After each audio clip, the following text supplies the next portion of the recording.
मध्य प्रदेश नगर चुनाव में MIM party के उम्मीदवारों का शानदार जीत हुआ है।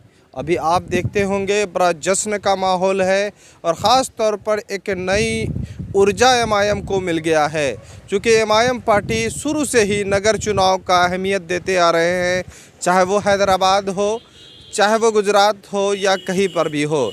लेकिन मध्य प्रदेश में उन्होंने जो कामयाबी हासिल की है, देश में अभी चर्चा में है, क्योंकि मध्य प्रदेश में ऐसे ऐसे उम्मीदवार उनके कामयाब हुए हैं जो गैर मुस्लिम हैं, यानी हिंदू उम्मीदवारों को उन्होंने टिकट दिया और वो भी कामयाब हो गया।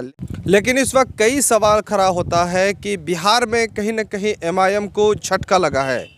अब एमआईएम को झटका लगाने वाला बिहार के सीमांचल के लोग नहीं हैं, बल्कि वो लोग हैं जो खुद यहाँ के लोगों ने चुनकर उसे विधानसभा भेजा था और विधानसभा पहुँचने के बाद कुछ ही सालों के भीतर उन्होंने विश्वासघात कर दूसरे दल में चले गए। ये सबको मालूम है और कहीं न कहीं फिर से मजबूत होने के लिए एमआईएम के कार्यकर्ता ज़मीन पर उतर चुके हैं। लेकिन इधर मध्य प्रदेश में जो खबरें आ रही है और वहाँ के लोगों में उत्साह देखा जा रहा है कि वहाँ पर नगर चुनाव में पार्टी के जितने भी उम्मीदवार जीते हैं और उनको लेकर के लोग जश्न मना रहे हैं।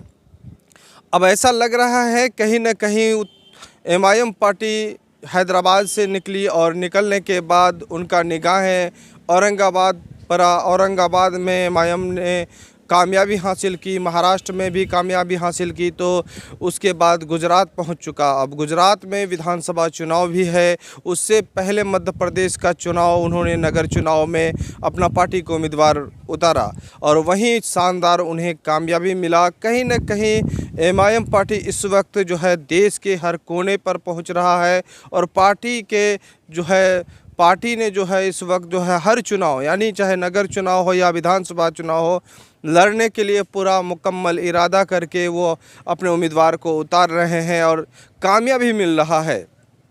अब देखा जाए कि दिल्ली एमसीडी चुनाव अब पूरी निगाहें हैं और राजस्थान में है, लेकिन बैरिस्टर असदुद्दीन ओवैसी जो थकने का नाम नहीं ले रहा है। अगर कहा जाए वो हैदराबाद से निकलकर देश के अलग अलग राज्यों में एक दीवाने के तरह से घूमते फिरते हैं। आपको उत्तर प्रदेश का चुनाव याद होगा, जब उत्तर प्रदेश विधानसभा चुनाव में एमआईएम के राष्ट्रीय अध्यक्ष बैरिस्टर असदुद्दीन ओवैसी के ऊपर हमला हुआ था, उनके बाद भी उन्होंने हिम्मत और हौसले नहीं हारा। साथ ही साथ लगातार कहीं न कहीं बिना सुरक्षा, बिना बॉडीगार्ड के उन्होंने चुनावी सभा को उन्होंने कवरेज किया और चुनावी सभा को संबोधित किया और मैदान छोड़कर वो नहीं भागे, यानी डटे रहे।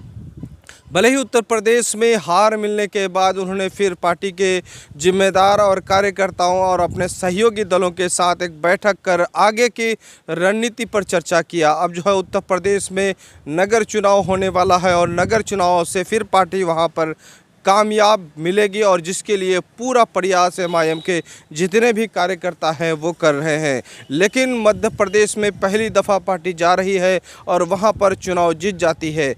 भले ही नगर चुनाव हो, लेकिन ओवैसी का एक ही निशाना है कि वो विधानसभा और लोकसभा उसको पहुंचना है। असदुद्दीन ओवैसी जो है जिस तरह से वो देश के अलग अलग राज्यों में चुनाव लड़ रहे हैं, ऐसा लग रहा है कि कहीं न कहीं लोगों को अब समझ आ रहा है। भले ही लोग इसे मुसलमानों की पार्टी कहे, लेकिन चाहे वो बिहार में हो या औरंगाबाद या हैदराबाद में हो, अगर उनके विधायक या सांसद बने हैं तो विधानसभा या संसद भवन में उन्होंने ख़ास तौर पर जो हाउस में स्वास्थ्य, शिक्षा, रोजगार और आम लोगों का मुद्दा को उठाता है। और साथ ही साथ जिस तरह से लोग जो समझ रहे थे इन पार्टी को, वो अब नज़र नहीं आता है, क्योंकि अब जो है कहीं ना कहीं मीडिया और सोशल मीडिया पूरा सच्चाई आम लोगों को दिखा रहा है, जिसका असर अब पड़ने लगा है।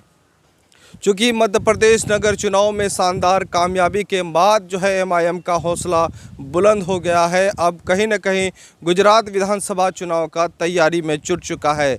चूँकि गुजरात में पहली दफ़ा जब आए थे, नगर चुनाव लड़ा था, उस वक्त उसे शानदार कामयाबी मिला था। अब कहीं न कहीं पूरा उम्मीद है कि गुजरात में विधानसभा चुनाव में भी बड़ी कामयाबी होगा। फिलहाल आप देख रहे हैं द मैसेज न्यूज़।